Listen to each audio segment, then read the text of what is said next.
அன்புள்ளம் கொண்ட விஆஸ்ட்ரோ டிவி நேயர்களே வணக்கம். திருவரங்கம் ஸ்ரீ ரங்கநாத துணையுடனும் பழனி ஸ்ரீ பாலதண்டாயுதபாணி அருளுடனும் நான் உங்கள் ஜோதிடர் வெங்கடேஸ்வரன். இப்ப நம்ம எதை பத்தி பார்க்க போறோம்னா ஆணி மாத பலன்களை பத்தி பார்க்க போறோம். பலன்களை பத்தி பார்க்கறதுக்கு முன்னாடி எந்தெந்த கிரகங்கள் எங்கெங்க இருக்கு, எப்பப்ப பயிற்சி ஆகுது அப்படிங்கிறத முதல்ல பார்ப்போம். சூரிய பகவானானவர் மிதுன ராசியில சஞ்சரிக்கிறது தான் ஆணி மாத பலன்கள்.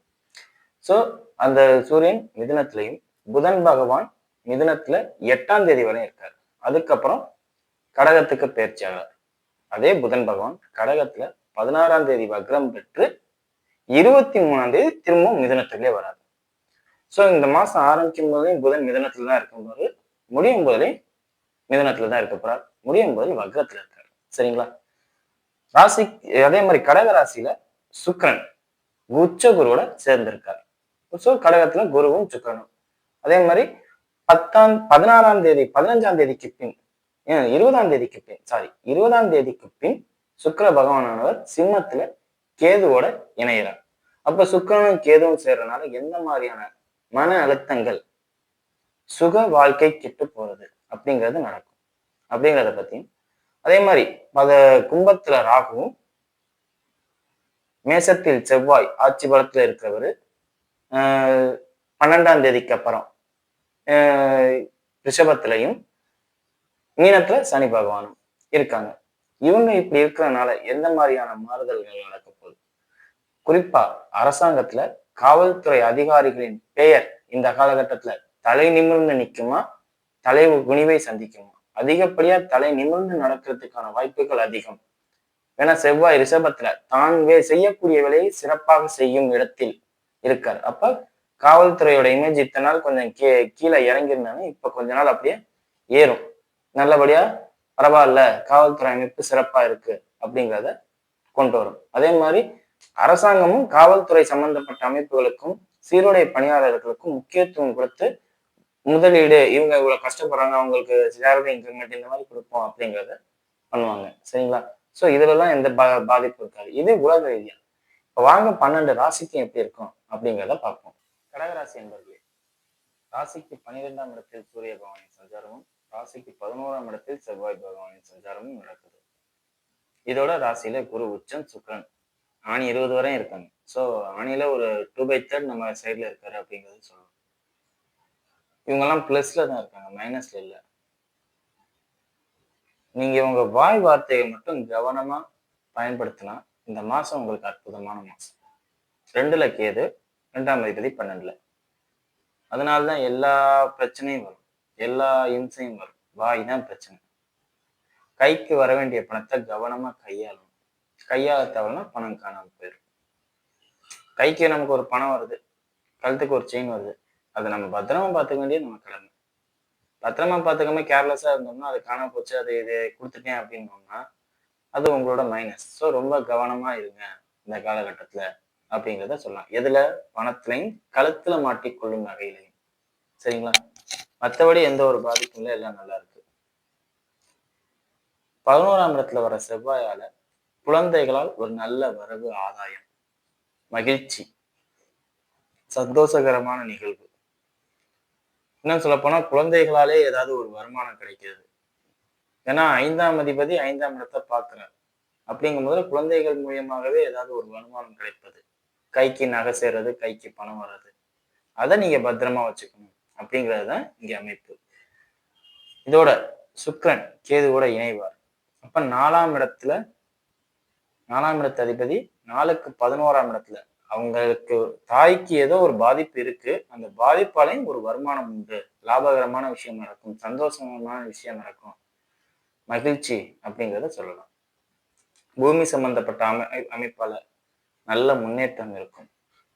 வாகனங்கள்ல மட்டும் சிறிது பழுது பார்க்கும் தன்மை ஏற்படும். வாகன அமைப்பு மட்டும் சிறிது பழுது பார்க்கிற அமைப்பு.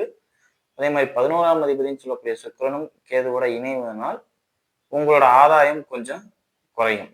அதாவது சேமிப்பு கணக்குல வச்சிருக்க பணம் கொஞ்சம் குறையும் அப்படிங்கிறதையும் சொல்லலாம்.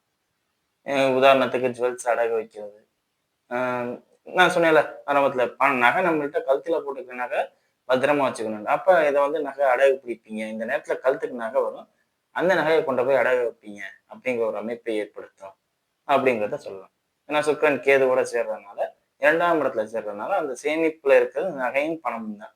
அந்த பணத்தை கொண்டு போய் பேங்குக்கு இன்ட்ரெஸ்ட் ஆகவோ, நகையை கொண்டு போய் பேங்க்ல அடகு வச்சு பணம் வாங்கிக்கிற மாதிரியே ஒரு அமைப்பை கொடுக்கும் அப்படிங்கிறத சொல்லலாம். இந்த அமைப்பு இது எப்ப ஆணி 20க்கு பின், ஆணி 20க்கு பின் இது நடக்கும் அப்படிங்கிறத சொல்லலாம். சரியா? ராசிக்கு 12ல இருக்க சூரியன் சகல விதத்திலையும் பாதிப்பை தான் ஏற்படுத்தின நல்லதை கொடுக்கும்னு சொல்ல முடியாது. ஸோ வாய் வார்த்தை ரொம்ப கவனம். வேலை பார்க்குற இடத்துல முதலாளிகளிடமும் குடும்ப தலைவரிடமும், குடும்பம்ங்கும்போது குடும்ப தலைவர் அப்பா மாமனார் இவங்கள்ட்டையும் ரொம்ப ரொம்ப கவனமா வாய் வார்த்தை விடுங்க. அவசரப்பட்டு வார்த்தையை விட்டுட்டா அதனாலே சில சிக்கல்களும் மன கஷ்டங்களும் சங்கடங்களும் ஏற்படும். ஸோ அதெல்லாம் ரொம்ப ரொம்ப எச்சரிக்கையா இருங்க. சரிங்களா? மற்றபடி எந்த ஒரு பாதிப்பும் இல்லை, எல்லாம் நல்லா இருக்கு. முதுகு தண்டுவடம் சம்பந்தப்பட்ட அமைப்பும் தலை சம்பந்தப்பட்ட அமைப்பும் கொஞ்சம் கவனமா பார்த்துக்கோங்க. பில்டிங் ஒர்க்ஸ்ல இருக்கிறவங்களா இருந்தா 4ஆம் அதிபதியோட கேது சேர்ந்து தலை அப்படின்னு சொல்லக்கூடிய சூரியன் வந்து 12ல இருக்கார். சந்திரன் எப்போல்லாம் மறைகிறாரோ, ராசிக்கு 6, 8, 12 வராரோ அப்போல்லாம் கவனமா இருங்க அப்படிங்கிறத சொல்லலாம். சரிங்களா? மற்றபடி எந்த ஒரு பாதிப்பும் இல்லை, எல்லாம் நல்லா இருக்கு. சிறப்பான அமைப்பே கொடுக்கும் அப்படிங்கிறதையும் சொல்லலாம். சரிங்களா? வாங்க நட்சத்திர ரீதியான பலன்களை பார்ப்போம். புனர்பூச நட்சத்திரக்காரர்கள். புனர்பூச நட்சத்திரக்காரர்களை பொறுத்தவரை குரு உச்சம். ஸோ எந்த வகையிலையும் பாதிப்பு வந்தாலும் அதை அவங்களால சமாளிக்க முடியும் அப்படிங்கிறது தான் ஃபர்ஸ்ட். நான் ஸ்ட்ராங்கா இருக்கேனா அப்படின்னு கேட்டா ஸ்ட்ராங்கா இருக்கீங்க. எந்த பாதிப்பும் சமாளிச்சிருவீங்க அப்படிங்கிறத சொல்லலாம். எலும்பு பல் சம்பந்தப்பட்ட அமைப்புகள்ல பாதிப்பு வருது. காவல்துறை அதிகாரிகளிடம் மோதிக்கிறது. பூமி சம்பந்தப்பட்ட அமைப்புகளால பிரச்சனை வர்றது. தந்தையோட தேவையில்லாத வாக்குவாதம் பண்ணிக்கிறது. இதெல்லாம் பண்ணுவீங்க. இதெல்லாம் உங்களுக்கு நெகட்டிவா வேலை செய்யும். அப்ப எனக்கு பாசிட்டிவாவே வேலை எதுவும் செய்யாது அப்படின்னு கேட்டா கண்டிப்பா பாசிட்டிவ் இருக்கு. என்ன? உங்கள்கிட்ட வேலைக்கு இருக்கிறவங்க உங்கள்கிட்ட உண்மையா நடந்துக்கிறது. சர்வீஸ் பண்றதுனால நல்ல பேர் கிடைக்குது. ஏன்னா குரு நீங்க அப்படிங்கும்போது சர்வீஸ் பண்றதுனால நல்ல பேர் கிடைக்குது. ஆசிரியர்களாக இருக்கும் பட்சத்தில் நல்லாசிரியர் விருது கிடைக்கிறது. ஃபைனான்ஸ் செக்டர்ல இருக்கிறவங்க நல்ல கிளைண்ட்ஸ் கிடைக்கிறது. அதே மாதிரி நகைக்கடைங்கும் போதுல நல்ல வேலையாட்கள் கிடைக்கிறது. இந்த காலகட்டத்துல வேலை சர்வீஸ் சம்பந்தப்பட்ட அமைப்புகள் சனி சூப்பரா இயங்கும். மற்றபடி உள்ள கிரகங்கள் கொஞ்சம் அவஸ்தப்படுத்தும் அப்படிங்கிறத சொல்லலாம். சரிங்களா? குறிப்பா கோர்ட்டு கேஸ் சம்பந்தப்பட்ட அமைப்புகள்ல உங்களுக்கு எதிராக தான் மேக்சிமம் தீர்ப்பு வரும். பூமி சம்பந்தப்பட்டவர்கள் தந்தை சம்பந்தப்பட்ட அமைப்புகள்லாம் உங்களுக்கு எதிராக தான் இருப்பாங்க. ஸோ ரொம்ப ரொம்ப கவனமா இருங்க. கொஞ்சம் கேர்லெஸ்ஸா இருந்தா கூட சிக்கல். தந்தை வழி சொத்து பூர்வீக சொத்துல நிச்சயம் உங்களுக்கு பாதிப்பு அப்படிங்கிறத சொல்லலாம். அதே மாதிரி காவல்துறை அதிகாரிகளிடம் கொஞ்சம் கவனமா இருங்க. நீங்களே காவல்துறை அதிகாரிகளா இருந்தா சக ஊழியர்களோட கொஞ்சம் வாய் வார்த்தை பேசுறது கவனம் வச்சுக்கோங்க. இல்லாட்டி தேவையில்லாத பேசுறதுனாலே ஒன்றும் இல்லை, உங்க ஹையர் அஃபீஷியல்ஸை நீங்க நார்மலா பேசிப்பீங்க. அதை ஒரு காரியமா எடுத்துட்டு கொண்டு போய் அவங்கள்ட்ட சொல்லி அவங்களுக்கும் மோதலை ஏற்படுத்தி விடுவாங்க அப்படிங்கிறத சொல்லலாம். ஸோ இதெல்லாம் கொஞ்சம் பார்த்துக்கிறது நல்லது. சரிங்களா? அடுத்தது பூச நட்சத்திரக்காரர்கள். பூச நட்சத்திரக்காரர்களை பொறுத்தவரையும் இந்த மாசம் பிளஸ்ஸும் இல்லை மைனஸும் இல்லை அப்படின்னு தான் சொல்லணும். எல்லாமே இருக்கும். அவஸ்தையால கிடைக்கிற நல்லதும், நல்லதுனால கிடைக்கிற கெட்டதும் அப்படிங்கிறது தான் உங்களுக்கு இந்த மாசம் ஃபுல்லா ஒரே வார்த்தையில சொல்லுங்க அப்படின்னா, கெட்டது மாதிரி தெரியும் ஆனா அது நல்லதா இருக்கும். நல்லது மாதிரி தெரியும் அது கெட்டதா இருக்கும். கஷ்டப்படாம நோ பெயின் நோ கெயின்ங்கிறது இந்த காலத்துல உங்களுக்கு தான். இந்த நேரத்துல நோ பெயின் நோ கெயின். கஷ்டப்பட்டா கண்டிப்பா பலன் உண்டு, கஷ்டப்படலன்னா சத்தியமா பலன் இல்லை அப்படிங்கிறத சொல்லலாம். ஸோ இந்த அமைப்பை கொஞ்சம் பார்த்துக்கங்க. குரு உச்சமா இருக்காரு, ராசியில இருக்காரு, நட்சத்திராதிபதியை தொடர்பு கொள்றாரு. ஸோ இது எல்லா வகையிலையும் ஒரு சாதகமான அமைப்பை கொடுக்கும். தடுக்கி உழப்போனாலும் காப்பாத்த கடவுள் நிற்பார் அப்படிங்கிறது தான் உண்மை. கடவுள் மாதிரி யாராவது ஒருத்தர் அந்த நேரத்துல எல்லா பிரச்சனையும் நிவர்த்தி பண்ணி வைப்பார். நீங்க வாலண்டியரா பிரச்சனை பண்ணாலும், வாலண்டியரா பிரச்சனையை தேடி போனாலும் கடவுள் மாதிரி யாராவது ஒருத்தர் உங்களை காப்பாற்றுவாங்க அப்படிங்கிறத சொல்லலாம். கோபம் தவிர்ப்பது நல்லது. பூமி சம்பந்தப்பட்ட அமைப்புகள்ல வர பிரச்சனைகள் இருக்கா தவிர்த்துக்கிறது நல்லது. இந்த நேரத்துல பூமியை பத்தியே நீங்க பேசக்கூடாது. பூமி வாகனங்கள் சம்பந்தப்பட்ட அமைப்பு, எனக்கு என்ன கொடுத்த என்ன தந்த, இதெல்லாம் கேட்கவே கூடாது. வர்றது வரட்டும். செவ்வாய் இந்த நேரத்துல 11ல இருக்கு. நம்ம ராசியில செவ்வாய் தான் நீச்சம். இப்போ 11ல செவ்வாய் இருக்குன்னா லாபத்தை கொஞ்சம் குறைப்பார் தான், நம்ம தான் ஏத்துக்கணும். அப்படிங்கிற ஒரு மனநிலைக்கு எந்த ஒரு பாதிப்பும் இருக்காது. இல்லாட்டி தேவையில்லாத பல மனக்கசப்புகள் பாதிப்புகளை ஏற்படுத்தும்.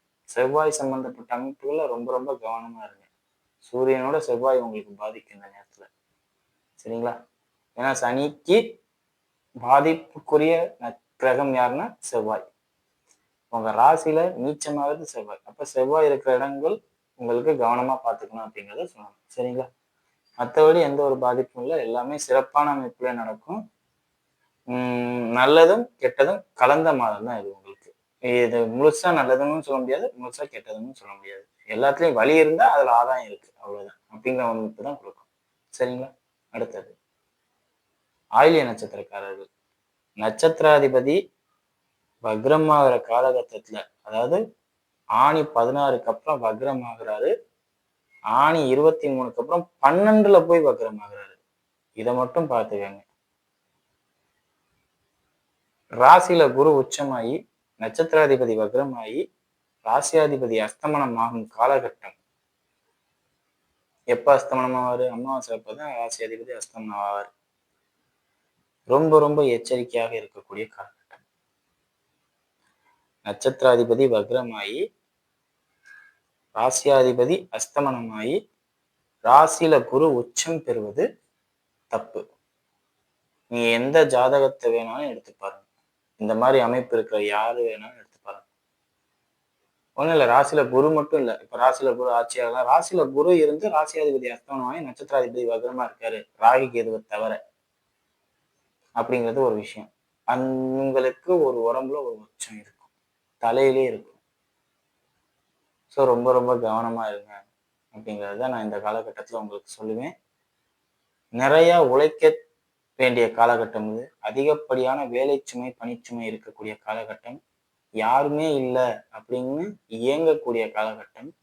நமக்கு ஒரு சப்போர்ட் இல்லையே அப்படின்னு நினைக்கக்கூடிய காலகட்டம். நம்ம ஒழுங்கா இருந்திருக்கலாமோ, கில்ட்னஸை பூரா உங்க மேல போட்டுக்குவீங்க. ஸோ அதை பார்த்துக்குங்க. சரிங்களா? குறிப்பா செவ்வாய் ஆதிக்கம், ஒரு சப்போர்ட், தைரியமான ஆள் நம்ம பக்கத்துல இல்லையே அப்படிங்கிற ஒரு, நமக்கு ஒரு ஊண்டுதல ஒரு ஆள் இல்லையே அப்படிங்கிற ஒரு அமைப்பை நிச்சயம் கொடுக்கும். செவ்வாய்ங்கிறது உடன் பிறந்த சகோதரர்களை குறிக்கும், காவல்துறை அதிகாரிகளை குறிக்கும், இபி ஆபீசர்ஸை குறிக்கும். யாருக்கு தெரியும், உங்க வீட்டுல இபி ஃபால்ட் இருக்கிறதுனால நல்ல எலக்ட்ரிஷியன் கிடைக்குதுன்னு கூட நீங்க நினைக்கலாம். இந்த மாதிரி விஷயங்களை கொஞ்சம் கவனமா பார்த்துக்கங்க. ஐ மீன் இந்த விஷயத்துக்காக நீங்க இயங்குவீங்க இந்த மாசம் அப்படிங்கிறது உண்மை. ஸோ அதை பத்தி நினைக்கிறதுனால 10 காசு பிரயோஜனம் இல்லை. எது ஆதாயம் இருக்குன்னு அப்படிங்கிறத பார்த்துட்டு போய்கிட்டே இருக்கணும். எல்லா வகையிலையும் குறைச்சல் இருக்கும், கவனமா இருங்க. சரிங்களா? வேலை அதிகமாக பார்க்கக்கூடிய மாதம் இது உங்களுக்கு. புனர்பூசம் நல்லா இருக்கு, பூசம் 50-50. உங்களுக்கு அதிகமான வேலை சுமை இருக்கு. சரிங்களா? மற்றபடி எந்த ஒரு பாதிப்பும் எல்லாம் நல்லா இருக்கு. வீடியோ இப்பதான் ஃபர்ஸ்ட் டைம் பார்க்குறதா லைக் பண்ணுங்க, ஷேர் பண்ணுங்க, கமெண்ட் பண்ணுங்க. சேனலை மறக்காம சப்ஸ்கிரைப் பண்ணுங்க. வேற எதுவும் ஜோதிட ஆலோசனைக்கு கீழே உள்ள நம்பருக்கு கால் பண்ணுங்க. நன்றி.